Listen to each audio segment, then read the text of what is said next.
Olá, queridas amigas, queridos amigos.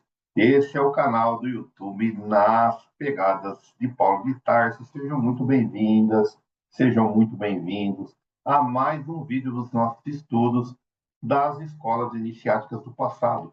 Se você é novo aqui no canal, se inscreva, deixe o seu gostei, o seu like, o seu joinha, acesse aí o sininho para receber as notificações quando nós colocarmos algum vídeo aqui, publicarmos algum vídeo no canal, você receba essa notificação.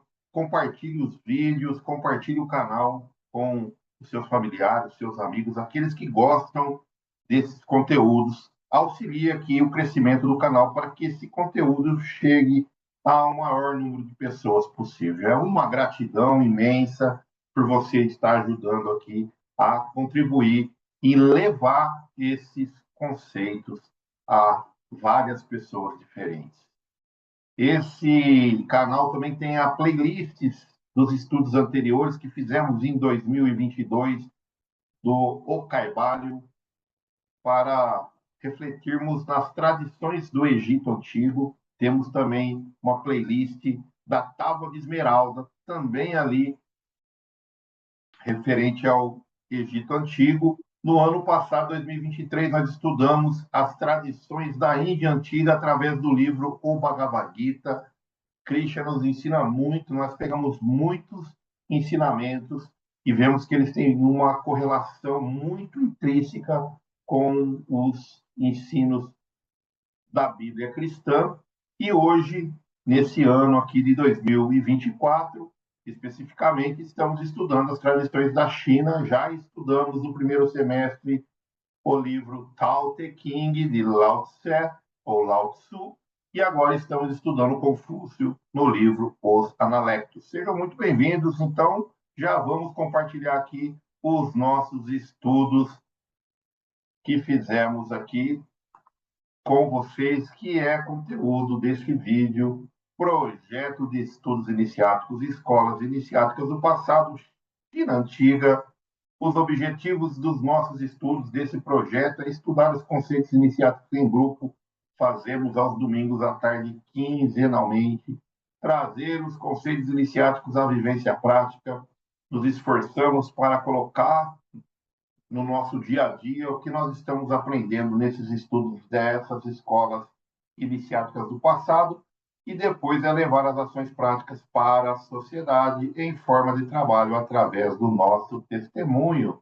Aqui vamos mostrar a agenda do nosso primeiro semestre, que estudamos o Tao Te Ching, e agora estamos estudando os analectos, ou os analetos, nesse segundo semestre. E esse vídeo ele tem como base os livros 7 e 8, que vamos estudar agora, para dar introdução aos nossos estudos, um ambiente místico, um ambiente já de reflexão.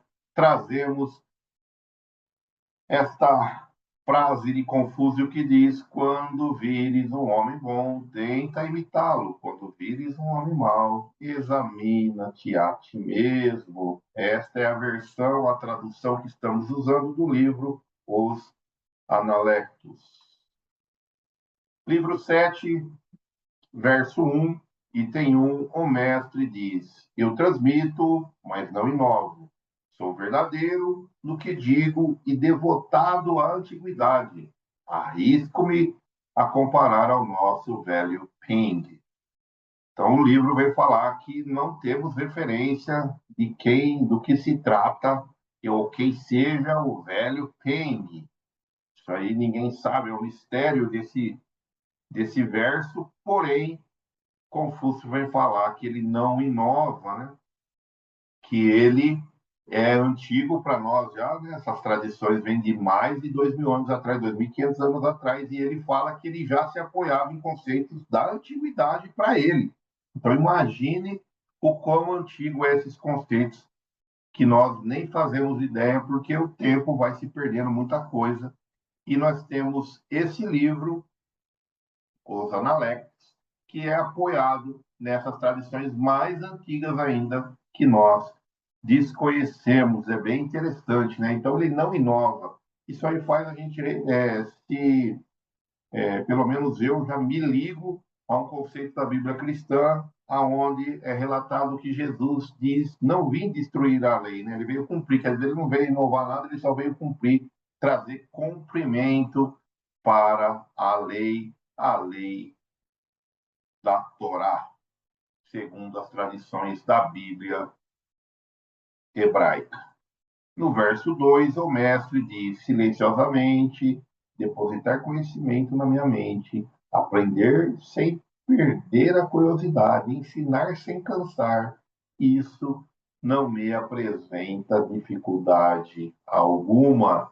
Então, se nós nos apoiarmos aí aos conceitos que estamos estudando, tanto da Bíblia cristã como os conceitos da Índia Antiga, do Bhagavad Gita, para Confúcio aprender, depositar conhecimento, aprender as coisas, ser curioso e ensinar é o dharma dele, é o talento dele, porque ele faz isso sem nenhuma dificuldade.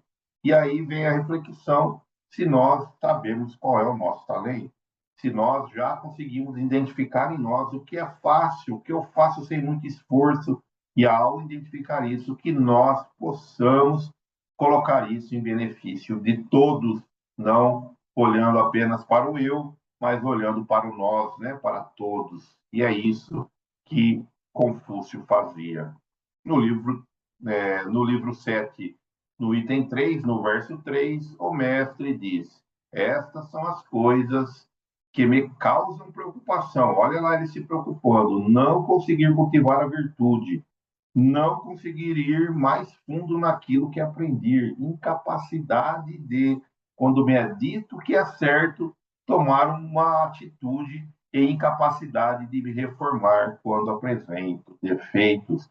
Então, aqui, para quem fez escola de aprendizes do Evangelho, nesse verso 3 do livro 7 está contido toda a base da iniciação espiritual, né? Quer dizer, a gente tem que estar preocupado, todos nós preocupados em cultivar as nossas virtudes, conseguir ir sempre mais fundo naquilo que a gente aprende, colocar em prática, né?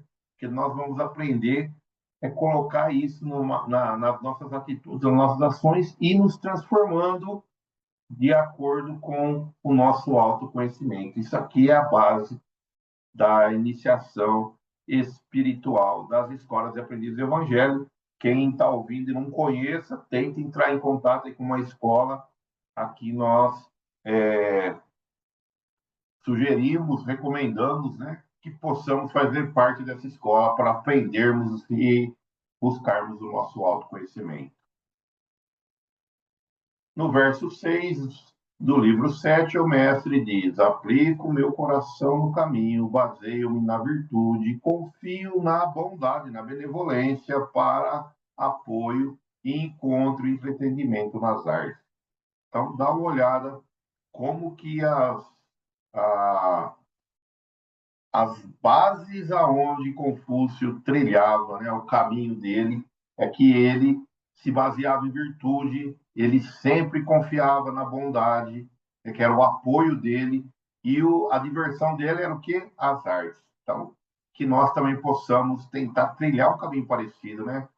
Quando nós formos nos entretermos, que nós possamos ouvir boas músicas, vermos bons filmes, coisas que nos trazem elevação e aprendizado, e sempre nos apoiar na bondade e na virtude, nas tradições da Bíblia cristã, não a salvação, né, sem caridade, quer dizer, eu preciso fazer a caridade para podermos buscar a nossa redenção, né? Então é a benevolência, ser bom, ser caridoso para ir buscando a nossa redenção. No verso 12, o mestre diz: se a riqueza fosse um objetivo decente, eu, para obtê-la, estaria disposta até mesmo a trabalhar como zelador do lado de fora do mercado, com um chicote na mão. Se não é, devo seguir minhas próprias referências. E aqui, de novo, nós vamos também vendo que tem uma similaridade com os ensinamentos da Bíblia cristã, aonde Jesus fala que conta a história, né, daquele jovem que vai procurar ele e ele pede para o jovem vender tudo e seguir, e o jovem não consegue desfazer, né, das suas riquezas para seguir Jesus, né, ficar preso às coisas materiais. Confúcio vem falando a mesma coisa, né? Se fosse um objetivo decente ser rico, ele ia se esforçar em ser rico de qualquer jeito, mas como ele sabe que não é, ele vai seguir as próprias preferências dele e que nós possamos também fazer essa autoavaliação de nós mesmos, o quanto eu estou apegado às coisas da matéria. No verso 20, o mestre diz: Não nasci com conhecimento, mas por gostar do que é antigo, apressei-me em buscá-lo. De novo, aqui ele se referindo às coisas da antiguidade, buscando, igual nós estamos fazendo aqui nos nossos estudos, buscando esses conceitos da antiguidade para podermos ampliar aquilo que nós vemos nos nossos conceitos atuais e tentar trazer esses conceitos da antiguidade para que a gente possa usar aqui no nosso dia a dia. No verso 22 do livro 7, o mestre diz: Sou fadado a mesmo enquanto no caminho, na companhia de dois homens quaisquer, aprender com eles. Emito as qualidades de um, os defeitos do outro, corrijo-me a mim mesmo. Então, aqui no verso 22 é a referência daquela frase que nós estamos sempre trazendo no nosso início de estudo, né? Então, se ele está com dois homens, ele imita aqueles que têm a qualidade, aqueles que são bons, e os que são, que ele percebe que tem algum tipo de defeito, ele tenta corrigir em si mesmo. Isso que também é muito iniciação espiritual, é muita parte da renovação, da redenção que nós precisamos e devemos buscar, porque todas as tradições da Bíblia hebraica, da Bíblia cristã, do Kaivalho, do Bhagavad Gita, do Tao Te Ching e agora dos Analectos e outras tradições que iremos estudar no próximo ano, também vai falar sobre as mesmas coisas, de corrigirmos a nós mesmos, transformarmos nós em pessoas cada vez mais melhores, pessoas humanas, cada vez mais humanos na concepção sublime desta palavra. No verso 24, o mestre diz: Meus amigos, acham que eu sou misterioso? Não há nada que eu esconda de vocês. Não há nada que eu não compartilhe com vocês, meus amigos. Eis como eu sou. Então, muitas vezes, os discípulos, né, de Confúcio achavam que ele escondia algum tipo de ensinamento, que ele não ensinava tudo, né? Que ele não passava tudo, mas nós sabemos que os mestres, eles também não dão tudo de mão beijada, e a gente pode ver isso na Bíblia cristã, onde Jesus ensinava-nos e ensina-nos até hoje através de parábolas, para que cada um, no seu grau de entendimento, possa fazer a sua própria interpretação. No livro 7, no verso 25, o mestre ensina 4 matérias: cultura, conduta moral, fazer o melhor possível e ser coerente com aquilo que é bem interessante isso, porque, de novo, são coisas que nós precisamos nos esforçar em fazer hoje, né? Isso aí ele estava falando há milhares de anos atrás, e nós precisamos fazer hoje, né? Fazer, ser coerente com aquilo que diz, tentar se esforçar. A gente percebe hoje, né, que muitos de nós falamos uma coisa e fazemos outra, exigimos coisas que nós mesmos não fazemos, e isso nós temos que nos conhecermos e ir nos corrigindo e ir nos modificando. No verso 30, o mestre diz: a benevolência é realmente algo tão distante, tão logo a deseja, e ela está aqui. Então, para que a gente seja bom, não está longe, basta eu querer ser bom, né? eu ter a vontade de ser bom, que a benevolência já chega em mim, então ela não é algo distante. Precisa, sim, de um movimento nosso em direção da bondade, da benevolência. No verso 32, o mestre disse: Como posso me considerar um sábio ou um homem benevolente? Talvez possa ser dito sobre mim que aprendo sem esmorecer e que ensino sem me cansar. Yong-Chi Hua diz: Isso é precisamente aquilo que nós, discípulos, somos incapazes de aprender com o seu exemplo. Então, de novo, Confúcio repete, né, a facilidade dele, ou a perseverança, né, que ele não esmorece, a perseverança, né, dele aprender e também a perseverança de ensinar. E isso é uma coisa que ele leva e os discípulos não conseguem aprender isso porque está dentro dele, é o Dharma dele, é a essência dele. E nós temos que buscar também a nossa essência, o nosso propósito. No verso 36, o mestre diz: extravagância significa ostentação, frugalidade significa desalinho. Eu preferia ser um maltrapilho do que um ostentador. Então, buscando aqui a linha da simplicidade, da humildade que todas as tradições vêm trazendo para nós e nós precisamos refletir sobre isso nas nossas vidas. No último verso aqui que nós vamos estudar do livro 7, o verso 37, o mestre diz: O cavaleiro tem a mente tranquila, enquanto o homem vulgar está sempre tomado de ansiedade.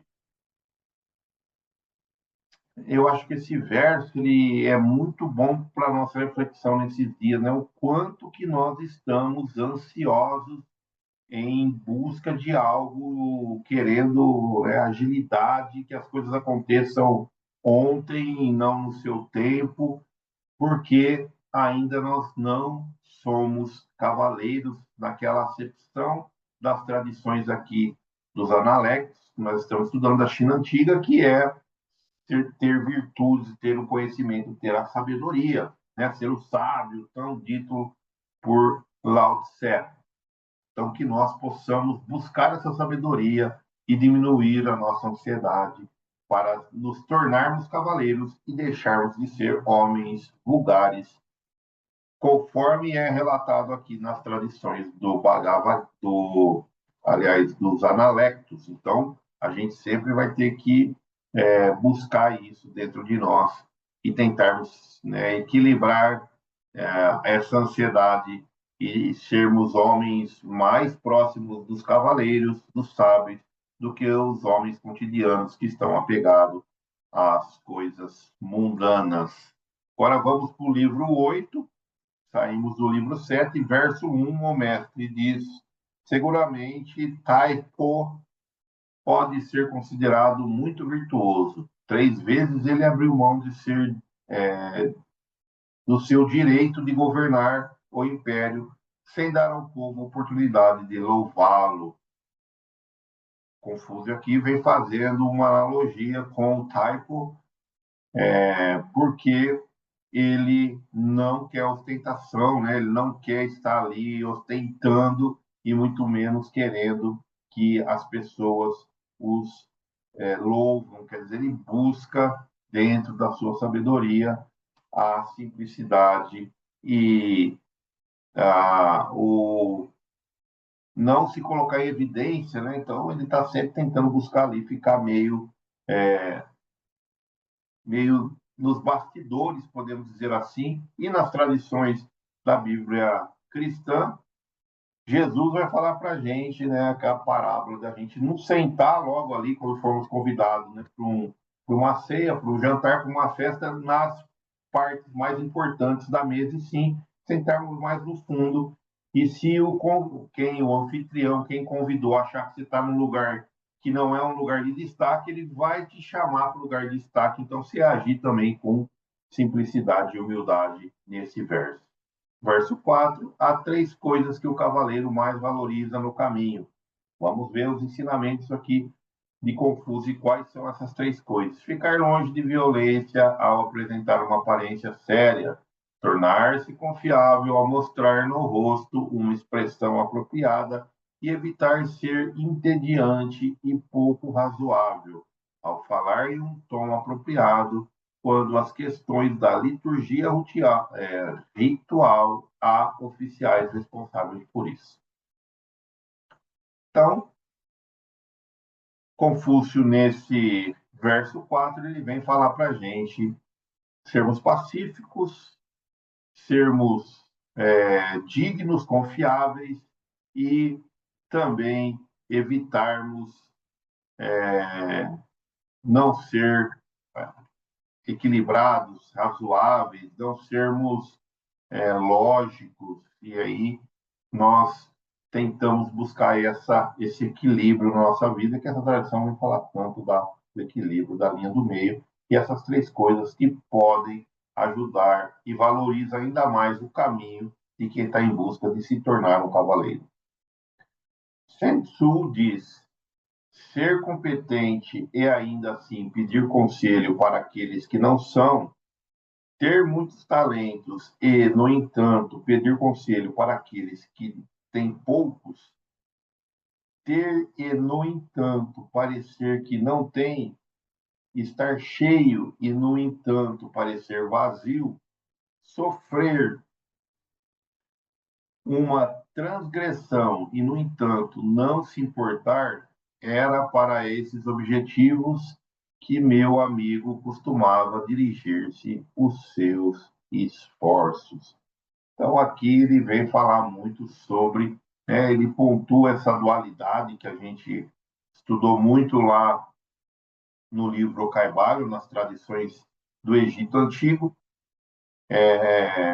vai buscar essa parte da dualidade, do dual, da polaridade dos dois polos, porém, ele sempre aqui, conforme Sun Tzu diz, ele vai buscando esse equilíbrio, né? Ele não deixa as coisas afetá-lo, e sempre tenta buscar essa linha do meio, né? No entanto, parece vazio, ele sempre vai, né, não vai deixando se colocar em evidência, se exaltar pelos seus atributos. Sun Tzu diz: um cavaleiro deve ser forte e resoluto, pois seu fardo é pesado e sua estrada longa. Ele toma a benevolência como fardo. Isso não é pesado? Apenas com a morte a estrada chega a um final. Isso não é longo? Então, traz as reflexões Sun Tzu para a gente poder tentar trazer para nós, né, a ideia de ser pesado, e a gente vê nas tradições da Bíblia cristã, do Novo Testamento, Jesus falando que com ele o fardo é leve, né? Então que nós possamos estar sempre com Jesus para que os fardos sejam leves. No verso 9 do livro 8, o mestre diz: o povo pode ser obrigado a seguir um caminho, mas não pode ser forçado a entendê-lo. Então, às vezes, a gente vai buscar, né,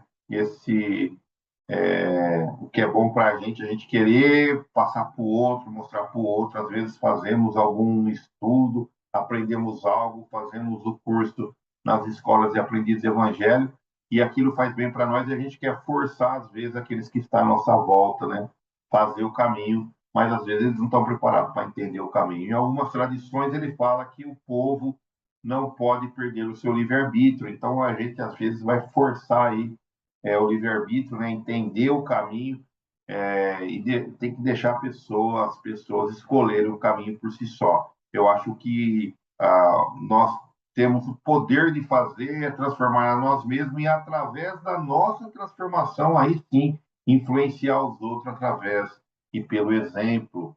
É isso que nós temos como força. Verso 10, o mestre diz: a insatisfação com a pobreza levará um homem de índole corajosa a um comportamento indisciplinado. O ódio excessivo levará os homens que não são benevolentes a um comportamento indisciplinado.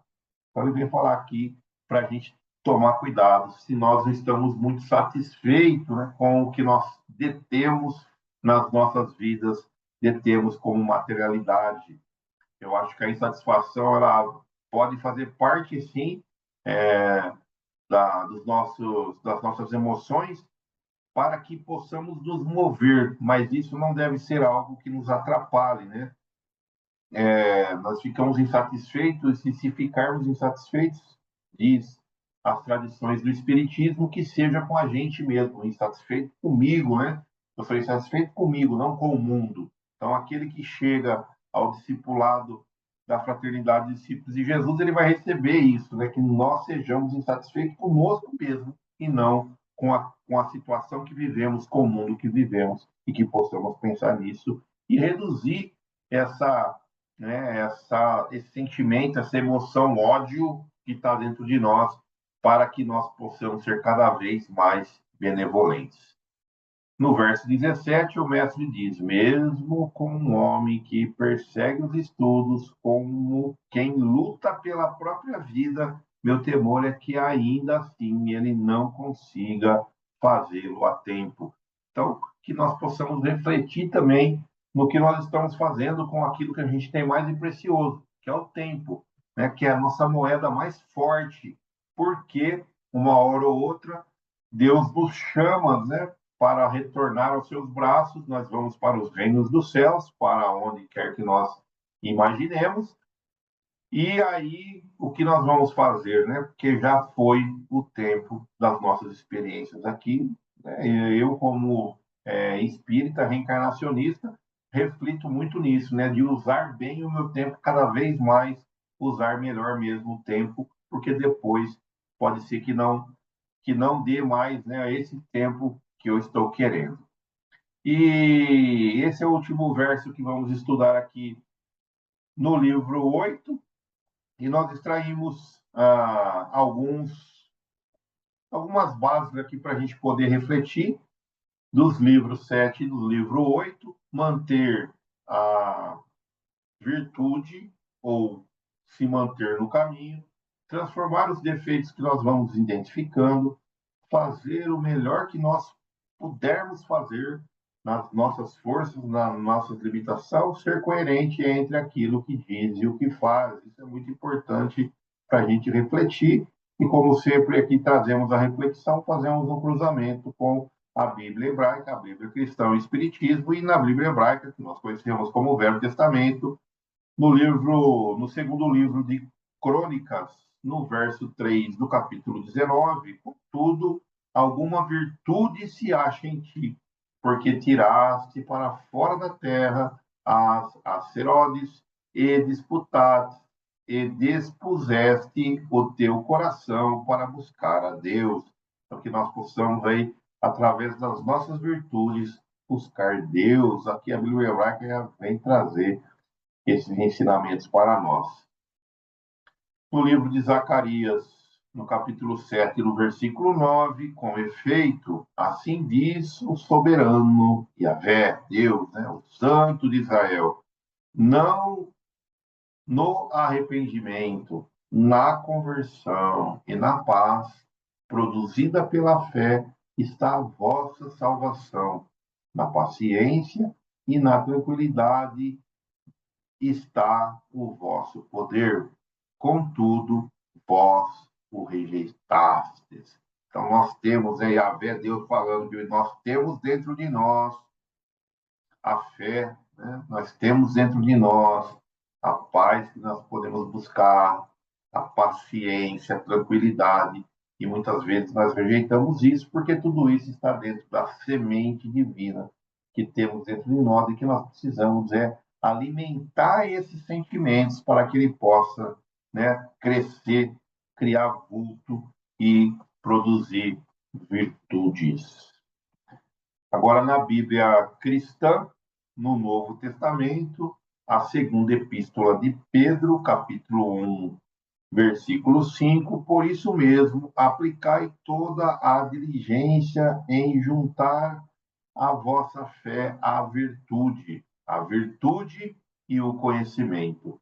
Então, nós vemos que esse verso vai muito de encontro aos ensinamentos do Espírito de verdade, que auxiliou no desenvolvimento do Espiritismo. Esse Espírito diz que nós temos duas asas, né? O conhecimento e o amor, as virtudes, as qualidades, a caridade, não importa o nome que a gente vai colocar, então o conhecimento, a sabedoria e o amor, a caridade, né, as virtudes, sermos bons, essas duas asas vão fazer que nós, como na simbologia a angélica, né, criaremos asas de anjos e bateremos para voos mais altos. Paulo escreve aos Efésios, no versículo 23 do capítulo 4, e a renovar-vos pela transformação espiritual da vossa mente. Então, que nós possamos, né, na nossa cabeça, já irmos também plasmando a nossa renovação e transformação em pessoas cada vez mais humanas. No Espiritismo, no livro A Caminho da Luz, no capítulo 12, A Vinda de Jesus, esse é o título. Peguei um trechinho que diz: a manjedora assinalava o ponto inicial da lição salvadora do Cristo, como a dizer que a humanidade representa a chave de todas as virtudes. Começava a era definitiva da maioridade espiritual da humanidade terrestre, de vez que Jesus, com a sua exemplificação divina, entregaria o código da fraternidade e do amor a todos os corações. Bonito isso, né?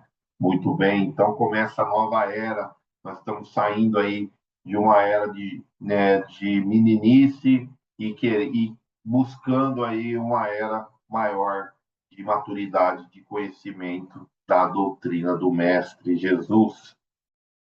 No livro A Vida Conta, capítulo 6, Serve e Esquece, eu trouxe um trechinho: e os tempos de provação, renova-te dia a dia, não pares, contando lutas, progresso é o lema que escutas no mundo em transformação. Tudo procura a vanguarda, a flor reverte-se em fruto, do cascalho rijo e bruto, eis o diamante a surgir. Então, que nós possamos aí nos transformar, nos renovarmos diante das nossas lutas e das nossas provações, conforme Emmanuel conta nessa mensagem do livro. Muito bem. Aí fomos para o exercício prático, né? Como ajo no meu dia a dia, sou mais exigente comigo do que com os outros, e aí foi o momento de partilha que nós, né, discutimos lá. Para o nosso próximo estudo, nosso próximo vídeo, aqui temos os livros 9 e 10. Então, do livro Os Analectos, esses dois livros será o conteúdo aí, o objeto de estudo para o nosso próximo vídeo, nossos próximos estudos. E, enquanto isso, vamos fazer uma reflexão. Consigo identificar meus talentos, tesouros internos e o que eu faço com isso. Então, consigo identificar o que eu faço com isso, que possamos refletindo enquanto estamos estudando o livro 9 e 10 dos Analectos. Muito bem, até o próximo encontro, até o próximo vídeo. Agradeço demais a contribuição, a colaboração, a gentileza que vocês têm aqui conosco, com esse canal, com esse projeto, em divulgar, em compartilhar. Meu muito obrigado. Que todos nós possamos ser, né, abençoados por Jesus nos nossos esforços e que possamos ficar na paz do Senhor bendito. Grande beijo a todos. Até o próximo vídeo. Tchau, tchau, pessoal.